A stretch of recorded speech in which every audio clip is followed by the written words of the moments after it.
अस्सलाम वालेकुम। First year physics का चैप्टर नंबर 7 चल रहा है हमारा।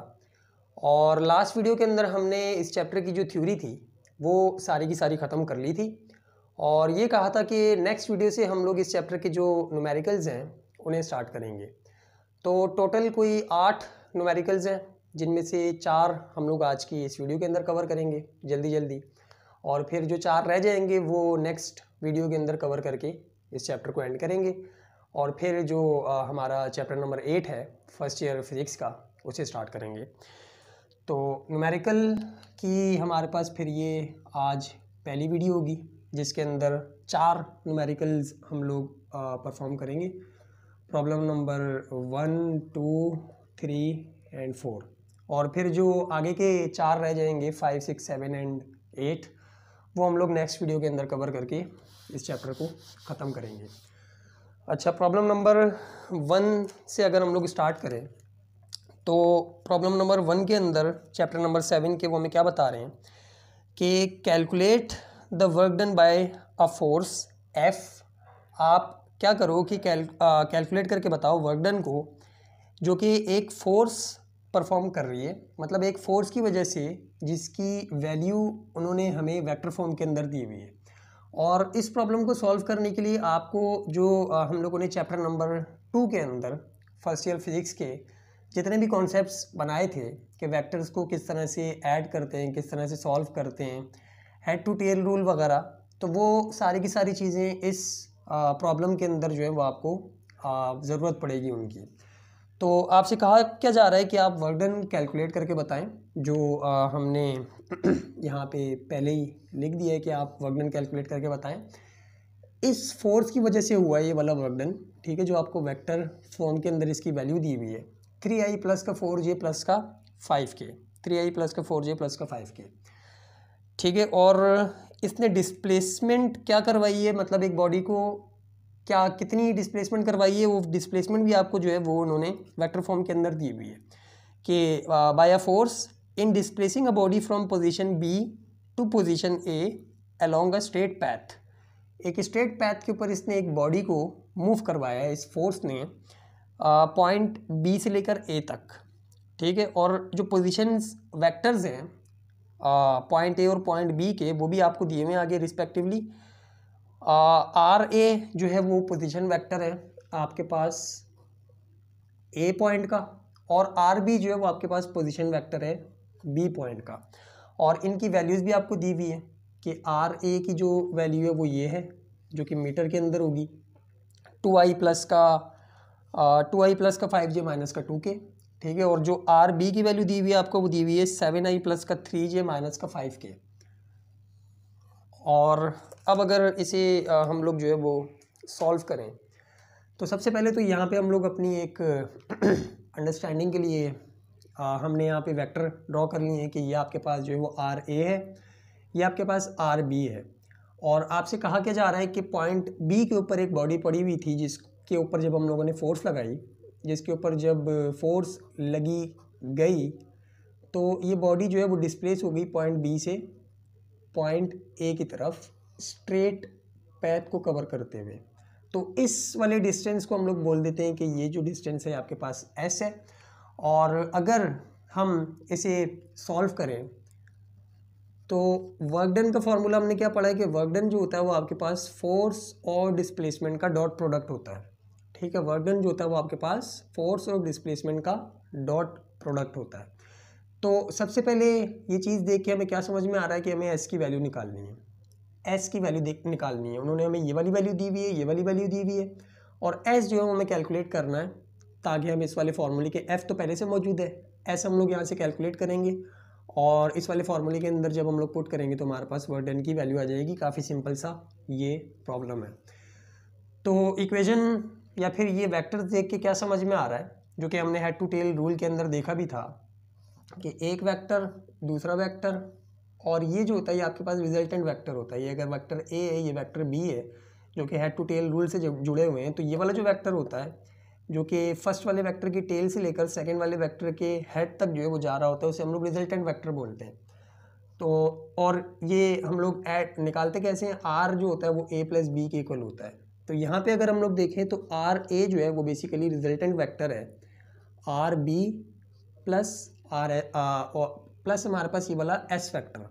हमें एस की वैल्यू निकालनी है तो आर बी जो है वहाँ जाके माइनस में हो जाएगा, आर ए माइनस का R B S is equals to, अब यहाँ पे जो है वो हम लोग इसकी आर ए की और आर बी की वैल्यू लिख देंगे। आर ए की जो वैल्यू वो कितनी है 2i प्लस का 5j माइनस का 2k माइनस आर बी की जो वैल्यू वो आपके पास क्या है 7i प्लस का 3j माइनस का 5k। ये माइनस अंदर मल्टीप्लाई होगा तो 2i प्लस का 5j माइनस का 2k एज इट इज़, ये माइनस ये प्लस जब आपस में मल्टीप्लाई होंगे तो माइनस का 7i, ये माइनस ये प्लस जब आपस में मल्टीप्लाई होंगे तो माइनस का 3j, और ये माइनस जब आपस में मल्टीप्लाई होंगे तो प्लस का 5k।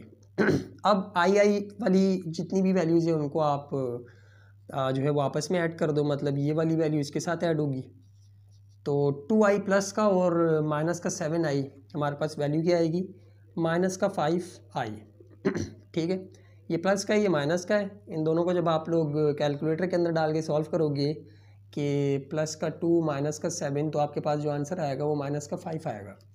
तो यहाँ पे हमने माइनस का 5 लिख दिया, फिर प्लस का 5j और माइनस का 3j, 5 में से 3 निकाल दो तो आपके पास जो बचेगा वो बचेगा 2j प्लस के साथ। और फिर जो हमने j वाली वैल्यूज़ जो आपस में सॉल्व कर ली, अब k वाली वैल्यूज़ जो उनको सॉल्व करना है तो माइनस का 2k प्लस का 5k, जो आपके पास आंसर आएगा वो आएगा प्लस का 3k।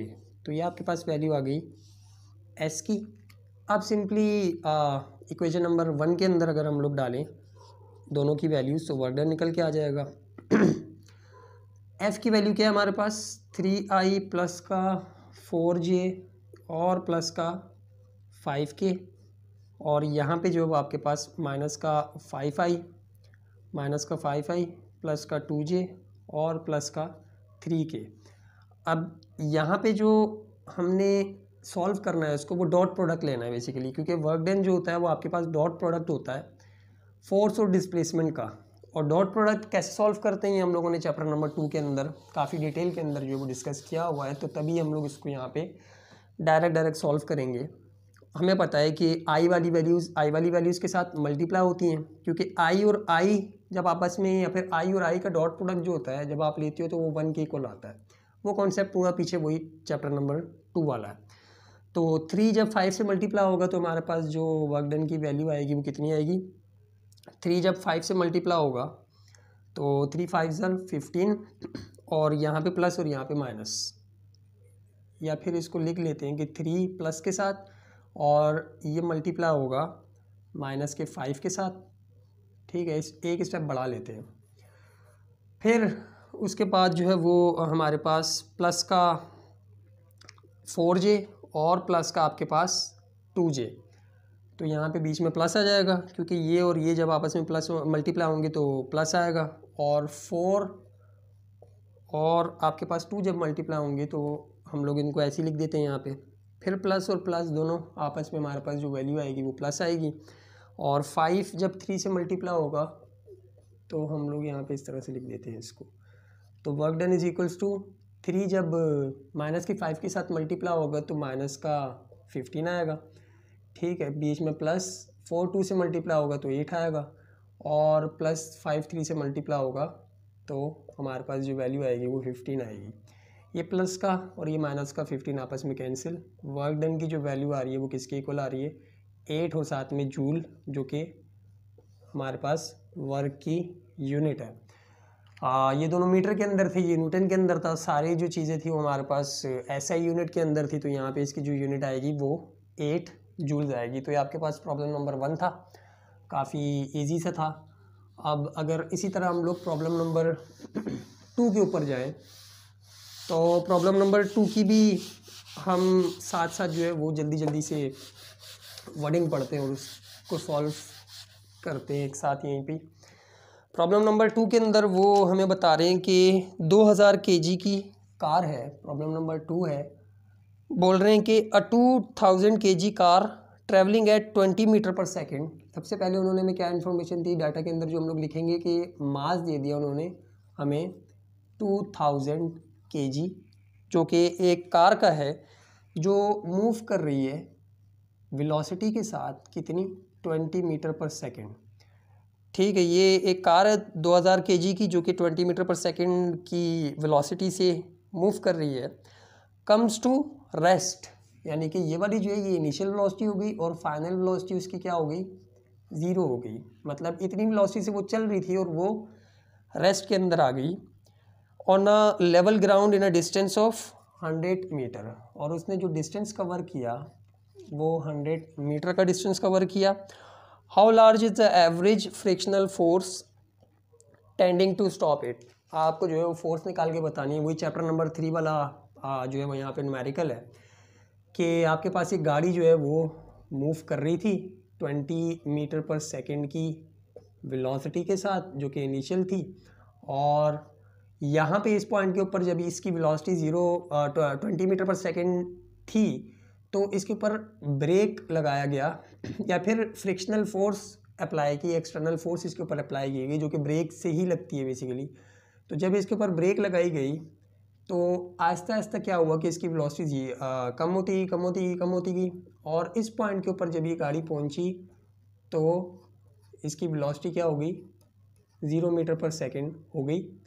और इसने डिस्टेंस कितना कवर किया, यहाँ से लेकर यहाँ तक का 100 मीटर। मतलब 100 मीटर कवर करने के बाद ये जो है वो रेस्ट के अंदर आई है। तो आप बताओ कि इसके ऊपर फ्रिक्शनल फोर्स कितनी लगी होगी।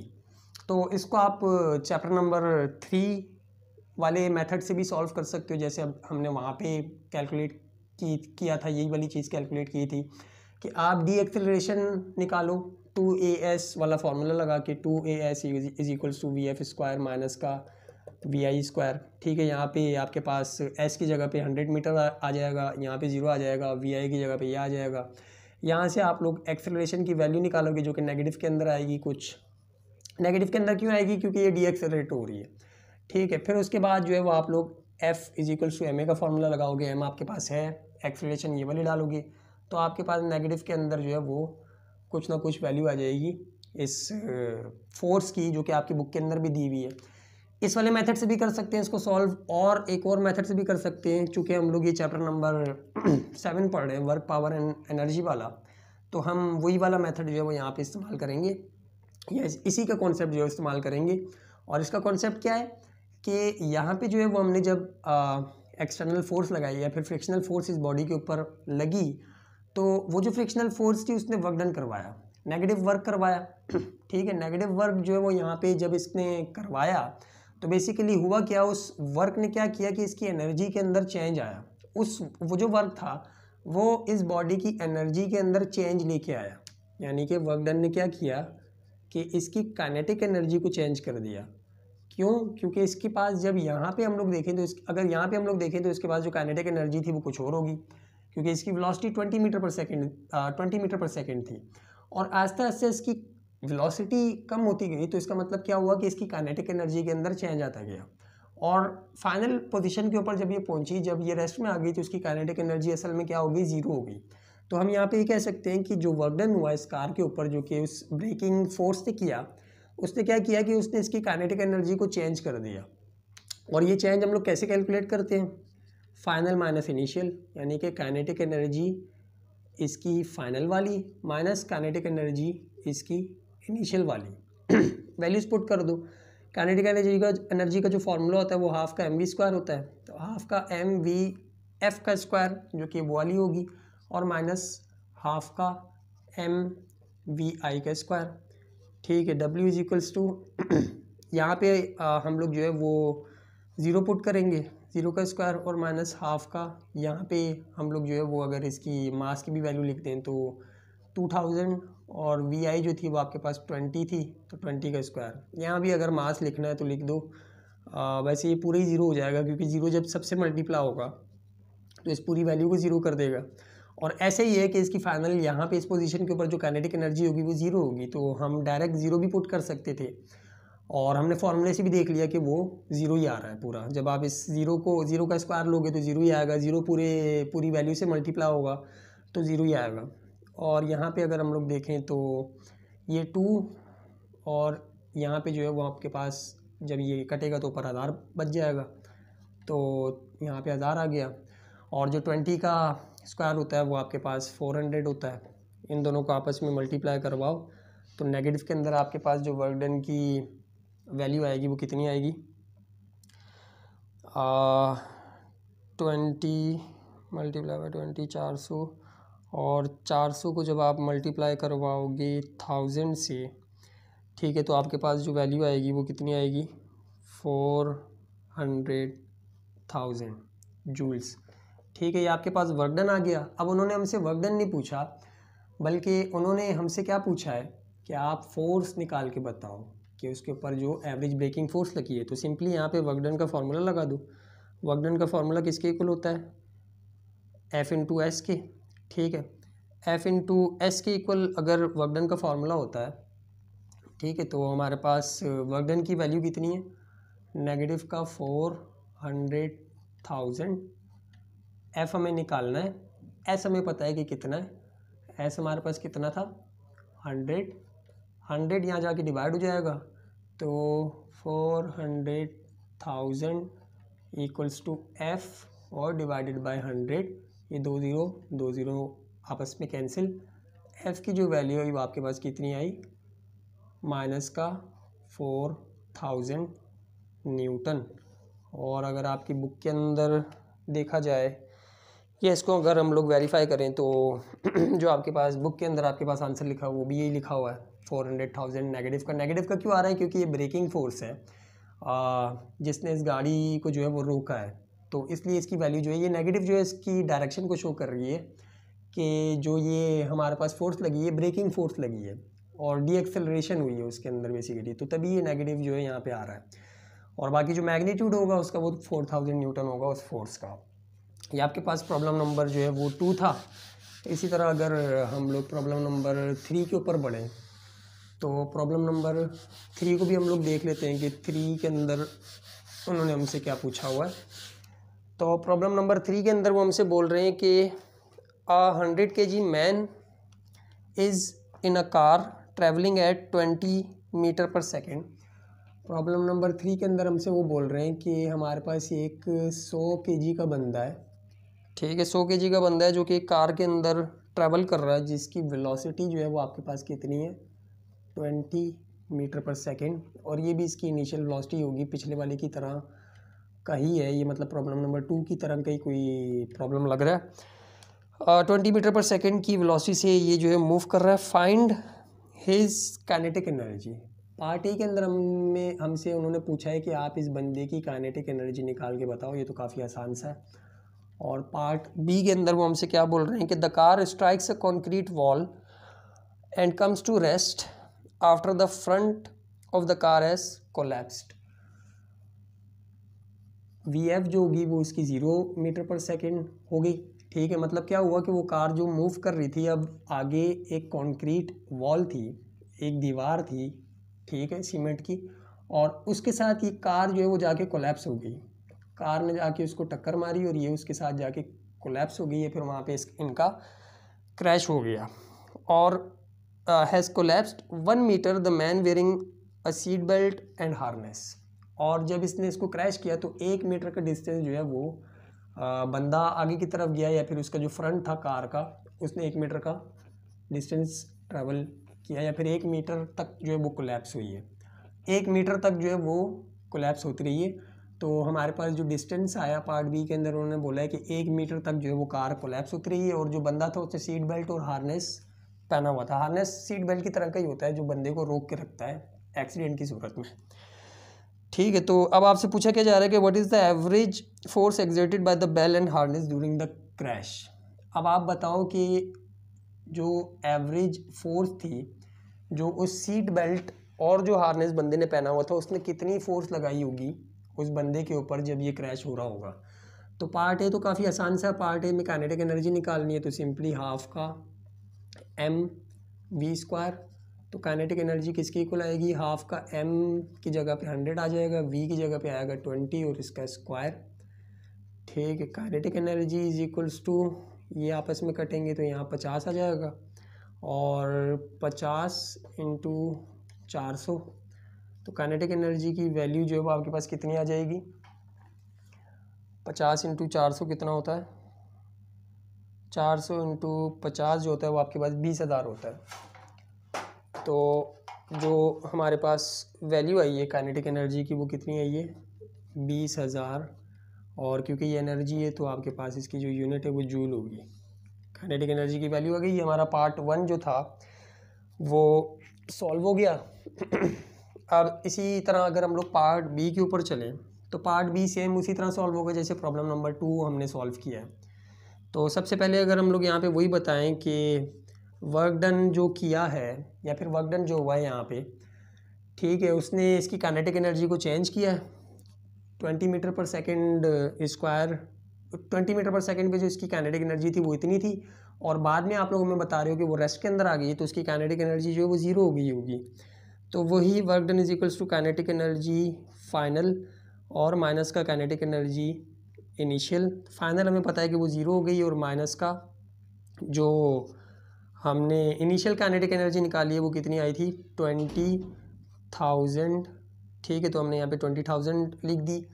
तो वर्क डन कितना हुआ बेसिकली यहाँ पे, माइनस का 20,000 जो हम लोग पहले ही कैलकुलेट कर चुके हैं, जूल।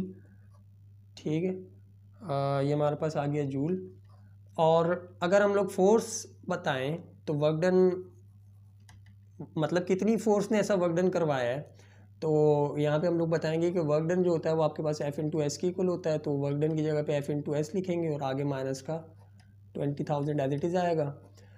तो फोर्स हमें निकाल के बतानी है और माइनस का 20,000 डिवाइडेड बाय जो मीटर उसने कवर किया है वो आपके पास 1 था। तो पहले चलो यहाँ पे हम लोग 1 भी लिख देते हैं, तो यहाँ पे 1 आ जाएगा।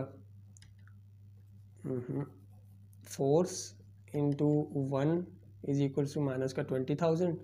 अब 1 अगर वहाँ पे जाके डिवाइड होगा तो माइनस का 20,000 डिवाइडेड बाय 1, तो फोर्स की जो वैल्यू आएगी वो आपके पास कितनी आएगी, माइनस का 20,000 ही आएगी और न्यूटन के अंदर आएगी। और अगर बुक के अंदर हम लोग आंसर देखें तो बुक के अंदर जो आंसर है हमारे पास वो भी यही है। तो 1 मीटर तक जो वो कोलैप्स होती रही है, ठीक है, रेस्ट में आने तक, तो जितनी फोर्स लगाई होगी उस सीट बेल्ट और हार्नेस ने उस बंदे को रोकने के लिए, या फिर उस बंदे के ऊपर जो गाड़ी के अंदर बैठा हुआ जिसका मास जो है वो 100 kg है, कितनी लगाई होगी, 20,000 न्यूटन की फोर्स लगाई होगी उस क्रैश के दौरान। तो ये हमारे पास प्रॉब्लम नंबर 3 था। अब लास्ट प्रॉब्लम की तरफ बढ़ते हैं हम लोग आज के, जो कि प्रॉब्लम नंबर 4 है। और प्रॉब्लम नंबर 4 को भी देख लेते हैं कि वो हमें क्या बता रहा है। अच्छा, प्रॉब्लम नंबर 4 में वो हमें क्या बता रहे हैं कि when an object is throne upward, problem number ये हमारे पास 4 है, और हमसे बोला जा रहा है कि जब हमने एक ऑब्जेक्ट को ऊपर की तरफ फेंका, अपवर्ड डायरेक्शन के अंदर फेंका, it rises to the height h। तो ये हमारे पास राइज करता करता हाइट h तक जो है वो जा पहुंचा। एक ऑब्जेक्ट था जिसे हमने ग्राउंड लेवल से जो है वो लॉन्च किया और ये चलता चलता चलता जो है वो एक पॉइंट तक पहुंच गया। और कितना डिस्टेंस इसने ट्रैवल कर लिया, h। अच्छा, how high the object in terms of h when it has lost 1/3 of its original kinetic energy. ठीक है, आप बोल रहे हैं कि बताओ हमारे पास जो ऑब्जेक्ट है वो कितनी हाइट के ऊपर होगा, यहाँ से लेकर यहाँ तक की पूरी जो हाइट है, मतलब फ़र्ज़ करो कि हमने एक ऑब्जेक्ट को जो है वो ऊपर की तरफ फेंका और वो ऊपर तक चला गया हाइट h तक। ठीक है, अब हमसे क्या पूछा जा रहा है कि हमसे ये पूछ रहे हैं वो लोग कि बताओ कि कितना ऊपर होगा ऑब्जेक्ट इस h को देखते हुए, मतलब हाइट को देखते हुए वो ऑब्जेक्ट कितना ऊपर होगा जब उसने अपनी काइनेटिक एनर्जी, ओरिजिनल जो उसकी काइनेटिक एनर्जी थी उसका 1/3 लॉस कर दिया है। How high is the object in terms of h when it has lost 1/3 of its original kinetic energy. मतलब हमने h की रिस्पेक्ट से बताना है कि h की रिस्पेक्ट से वो ऑब्जेक्ट कितना हाई होगा जब उसने अपनी काइनेटिक एनर्जी का 1/3 जो है वो लॉस कर दिया होगा। 1/3 of its original kinetic energy या फिर इनिशियल काइनेटिक एनर्जी। हमें जो है वो एच ही बताना है, एच की रिस्पेक्ट से ही बताना है कि वो कितना ज़्यादा ऊपर होगा या फिर उसकी हाइट कितनी होगी जब उसने अपनी काइनेटिक एनर्जी का 1/3 जो है वो हिस्सा लॉस कर दिया होगा। तो इस पोजीशन के ऊपर अगर हम लोग देखें तो इसकी जो काइनेटिक एनर्जी होगी जब हमने इसको लॉन्च किया, मतलब जो इसकी इनिशियल आपके पास वेलोसिटी है, जिस वेलोसिटी से ऊपर की तरफ गया, तो इनिशियल वेलोसिटी के ऊपर इसकी काइनेटिक एनर्जी जो होगी वो मैक्सिमम होगी। और यहाँ पे ही अगर हम लोग देखें, इसी पॉइंट के ऊपर अगर हम लोग देखें तो इसकी पोटेंशियल एनर्जी 0 के इक्वल होगी या फिर मिनिमम होगी। और इस पॉइंट के ऊपर हमें पता है कि ये बिल्कुल जो है वो फाइनल पॉइंट है, तो इसके ऊपर इसकी काइनेटिक एनर्जी जो है आपके पास 0 हो जाती है और जो पोटेंशियल एनर्जी होती है वो आपके पास मैक्सिमम हो जाती है। ये चीज़ हम लोग law of conservation of energy के अंदर भी पढ़ के आ चुके हैं और इससे पहले एक जो टॉपिक पढ़ा था उसके अंदर भी हम लोगों ने देखा था कि जैसे जैसे ये ऑब्जेक्ट ऊपर की तरफ जाता है अपनी काइनेटिक एनर्जी को लॉस करता जाता है, क्योंकि इसके ऊपर एक नीचे की तरफ से फोर्स लगी होती है, ग्रेविटेशनल फोर्स। तो आस्ते आस्ते इसकी वेलोसिटी कम होती जाती है, जिसकी वजह से इसकी काइनेटिक एनर्जी के अंदर लॉस आता जाता है। और जैसे जैसे ये हाइट गेन करता जाता है इसकी पोटेंशियल एनर्जी जो है वो इंक्रीज़ होती जाती है। तो सबसे पहले इन्होंने हमें बताया है कि हमारे पास जो है वो हमें क्या बताना है कि हाइट की रिस्पेक्ट से बताना है कि कितना ऊपर गया होगा। फ़र्ज़ करो कि वो ऑब्जेक्ट जो है वो यहाँ पे जब पहुँचा होगा, ठीक है, यहाँ पे जब पहुँचा होगा तो उसकी जो काइनेटिक एनर्जी होगी वो 1/3 काइनेटिक एनर्जी इसने लॉस कर दी होगी, ठीक है। वैसे ही समझने के लिए हम लोग यहाँ पे देख रहे हैं कि अपनी ओरिजिनल पोजीशन से जब वो इस पोजीशन के ऊपर पहुँचा है तो उसने अपनी काइनेटिक एनर्जी का 1/3 हिस्सा जो था वो लॉस कर दिया है। तो हमें असल में क्या बताना है, ये वाला डिस्टेंस जिसको हम लोग एस के नाम से जो है वो कह देते हैं कि ये वाला जो हमारे पास डिस्टेंस है ये एस है। अच्छा, अब अगर हम लोग देखें तो हमने यहाँ पे ये चीज़ भी बता दी है कि जो काइनेटिक एनर्जी होती है वो यहाँ पे मैक्सिमम होती है और वहाँ पे 0 हो जाती है, और पोटेंशियल एनर्जी यहाँ पे 0 होती है और वहाँ जाके मैक्सिमम हो जाती है। तो इसको अगर हम लोग सॉल्व करें, ठीक है, इसको अगर हम लोग सॉल्व करें तो सबसे पहले तो हम लोग यहाँ पे वही चीज़ बताएंगे कि लॉस जो भी होता है इन काइनेटिक एनर्जी वो हमारे पास गेन इन काइनेटिक एनर्जी के इक्वल होता है। लॉस इन काइनेटिक एनर्जी जो होता है वो आपके पास गेन इन पोटेंशियल एनर्जी के इक्वल होता है, कि जितनी जितनी ये अपनी काइनेटिक एनर्जी लॉस करता जाता है वो एनर्जी असल में गायब या डिस्ट्रॉय नहीं हो जाती, बल्कि वो ट्रांसफ़र हो रही होती है पोटेंशियल एनर्जी में, क्योंकि ये हाइट उसी तरह जो है वो आपके पास गेन करता रहता है। Law of conservation of energy जो कल ही हमने टॉपिक पढ़ा कि जितनी जितनी काइनेटिक एनर्जी जो है वो इसकी लॉस होती जाएगी वो असल में कन्वर्ट होती जाएगी इसकी पोटेंशियल एनर्जी में। तो लॉस इन काइनेटिक एनर्जी आपके पास किसके इक्वल होता है, गेन इन काइनेटिक एनर्जी के इक्वल। अच्छा, अब अगर यहाँ पे हम लोग लिखें इसकी वैल्यू तो हाफ का mv² बेसिकली किसके इक्वल आ रहा है, गेन इन पोटेंशियल एनर्जी यानी कि mgh। तो मतलब जितना भी इसका हिस्सा ये लॉस करेगा उतना ही हमारे पास mgh के इक्वल आएगा। तो अगर यहाँ पे हम लोग देखें, उन्होंने हमें बताया हुआ है कि हमें बताना है कि जब इसका 1/3 हिस्सा काइनेटिक एनर्जी का लॉस हो गया है तो हमारे पास जो है हमें हाइट बतानी है। तो अगर इसका 1/3 हिस्सा काइनेटिक एनर्जी का लॉस हुआ है, ठीक है, काइनेटिक एनर्जी का 1/3 हिस्सा अगर इसका लॉस हुआ है, ये लॉस हो गया है, तो असल में 1/3 हिस्सा जो इसका लॉस हुआ होगा वो पोटेंशियल एनर्जी के अंदर गेन हुआ होगा। जितनी इसने काइनेटिक एनर्जी लॉस की होगी असल में अगर हम लोग देखें तो वही जो 1/3 हिस्सा है वो पोटेंशियल एनर्जी के अंदर गेन हुआ होगा, है ना। तो हम यहाँ पे एक इक्वेशन बना सकते हैं इस तरह की कि हाफ का कि 1/3 हाफ का mv² जो है वो बराबर है आपके पास 1/3 ऑफ mgh। मतलब यहाँ से जो आपके पास 1/3 लॉस होगा वो यहाँ पे चला जाएगा।